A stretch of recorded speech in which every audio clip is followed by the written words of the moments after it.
Hey, you found my video. As you can tell by the title, this is the Texas Assumed Name Certificate Form 503 from the Secretary of State.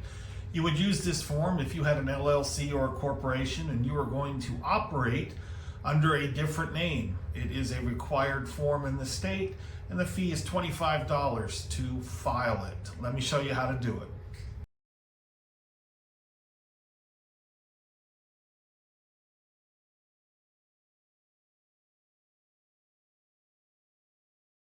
Okay, so first I'll put a link in the description so that you can pull up the form. It's a PDF form. As I mentioned in my previous videos, you can file electronically or you can stroke a check out and put it in the snail mail and you will get your receipt back.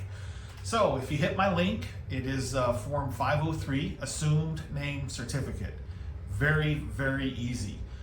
Question number 1, the assumed name under which business or professional service is or is to be, or conducted or rendered is. So that would be the name that you're going to pick. If your name is really Fred J. Simpson Auto Sales and Detailing, then maybe your DBA name or your assumed name is Fred Simpson Auto Sales. So you'd put that in there. Next question is, what is the legal entity name? Fred Simpson Detail and Autoing. Okay.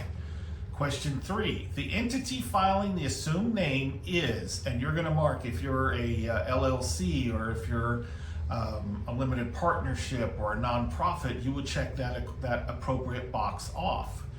Question number 4, the file number, if any, used by the entity with the Secretary of State. So when you initially filed your LLC or corporate or whatever, when that paperwork came back to you, it had a file number right on the front page. That is what it wants, is your file number. Question number 5, the state, country, or other jurisdiction of the formation of the entity. So for most people, you're a Texas company, you're going to just put in Texas. But if you have a different state, you would put that. Entity's principal office address is question number 6. You're going to put in whatever your address is that you conduct business at. All right, that's the hard questions. Now the easy ones. It wants to know period of duration, so you can use an assumed name for up to 10 years. And then at the end of 10 years, you have to do this form again. So your choices are very easy. 7A is check that box. It is 10 years from the date that they received the filing.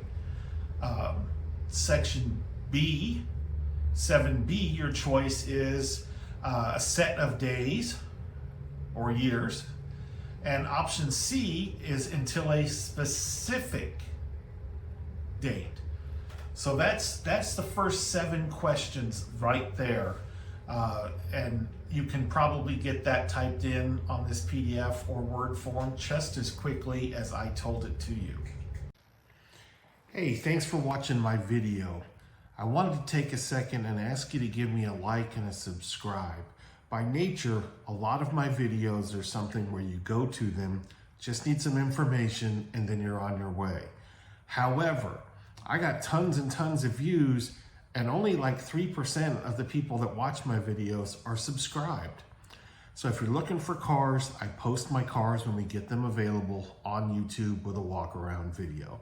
If you have title questions, I have all kinds of title information on my channel as well. So if you hit that subscribe button, I'd really appreciate it. Feel free to leave me a comment. If you want to be made aware of my new videos, you hit that notification in the bottom of your screen. It'll send you a message when we post something. Maybe if you're looking for a new car, used car of course, you'll hit that notification then. And every time a video comes up, there it is, you'll be aware. If you're just here hunting down title information, a subscribe is greatly appreciated. Thanks for watching. Now we'll get back to the rest of my video. Okay, on to page 2. Number 7 is county or counties in which assumed name will be used. Now, I don't even know why this is a question, because your choices are all counties with the exception of, or only the counties. Now, most people, when they fill this out, it's statewide. So you're going to just click all counties and that's all you need to do. The next section is the actual execution of the document. Basically, it just says you're authorized to make this decision and to file these documents with the Secretary of State. So you will type in the date, you will type in your name, and you will hit print in duplicate, 2 copies. And then you will sign both of those, and you will mail them to the Secretary of State, P.O. Box 13697, Austin, Texas, 78711-3697. You will include your $25 filing fee by company check or money order, no cash. And then it will arrive back to you with a new filing number in about 2 weeks. So that is how you get a DBA or assumed name for your company in Texas.